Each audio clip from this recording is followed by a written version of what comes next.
Part two. So we have this very long conversation with Dr. Umar on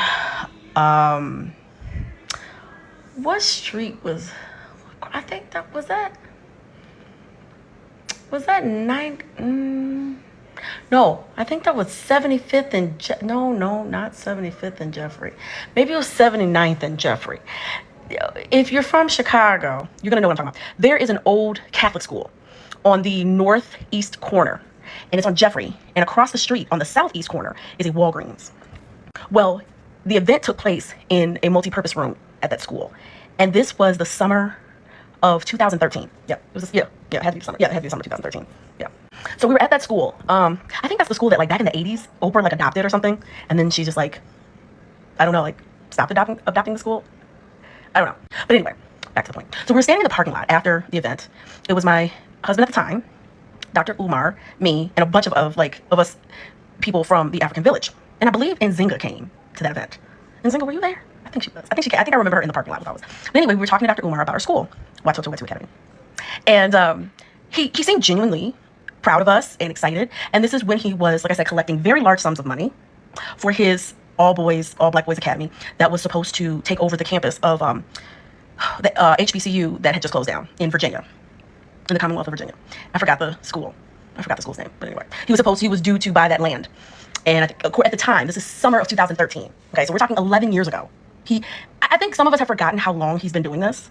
I think we're like, because, you know, we have our own personal lives. Like, we're not gonna, like, obsess over some, you know, dude that is clearly schizophrenic. I'm sorry. He's not schizophrenic. I shouldn't have said that. He's not. So anyway, this was the summer of 2013. Like, I think this was like the first time he was going around telling people that he was, like, opening the school, that he was so close to, like, getting to his goal. He just had to sign paperwork or whatever he was saying back then, or whatever it was. He was just right there. He was like a few months away from signing all the papers and starting the academy. Like, he had the curriculum, he had everything. And I don't know. I'm quite sure he probably had the curriculum. Anyway, we were in that parking lot. And he was like, yeah, so, sister, so yeah, just, you know, call me, because he was supposed to come back to Chicago like a few months later. And he said, and by the way, our school was year round, so we didn't have summers off and stuff like that. So, but it was like we had breaks, you know, we had breaks, but we also still, you know, because our brothers and sisters, they still have to work, and they're like, where their children gonna go? And we're like, bring them to Watoto Wetu, like, where they can have fun and they can learn, like that. Now, mind you, our school is in its infancy, so, like, we don't have that many students. I think at this time we probably had like 16, something like that, 16, 17. Maybe we had reached 20 by this time, maybe. But anyway, we were in the process of finding another space, and which we later on did. We moved into a church in Kenwood. Yeah, we moved into a church in Kenwood that their school closed, and so they opened up their space for us. All I know is I was just searching all around the south side of Chicago looking for space, and I think even like for like a month we were in this like co-op office space. Yeah, and it was run by this woman who was like a true correction reformer, because she was like on death row, and she was an innocent woman on death row. And anyway, we just had like going on. So with Umar Johnson, he was like, yeah, I'll come. So he comes back to the Chicago area a few months later. Now, mind you, in the meantime, my friend in Detroit was telling me, like, he had done her dirty. I'm gonna leave that story up to her to tell. But, I wish I could tell you. That's the story she told me. I wish I could tell, but it's just wrong. It's wrong of me to tell. Plus, like, it was, you know, like, it's hearsay. So I'm not gonna say it. But let me tell you, it's some tea. So with her telling me, like, this really messed up story about him and, like, what he did to her, I was like, yeah, and my friend at the time, like, she was someone I could trust. So I kept arm's length. So he gets back in town. And I kind of knew he was coming in town because of the people of the African village. They let me know.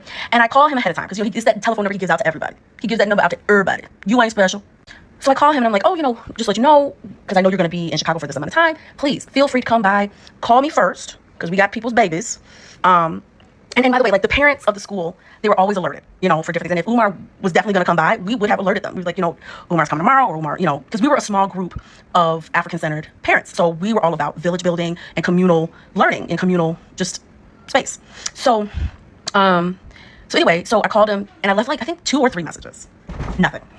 So I get in touch with him, and I don't know how, but I know it wasn't like he called me back. But somehow, and I told the people of the African village, I was like, yo, he ain't getting back to me. Like, and he was just so like, yeah, I'm gonna see school. So he eventually got in touch with me. That's my son. So in that conversation that I had with him, briefly, it was a brief conversation, he started talking about, you know, like, he started giving advice on curriculum and empowering the youth, especially the black boys. And it was all the same language that he speaks in his videos and in these lectures.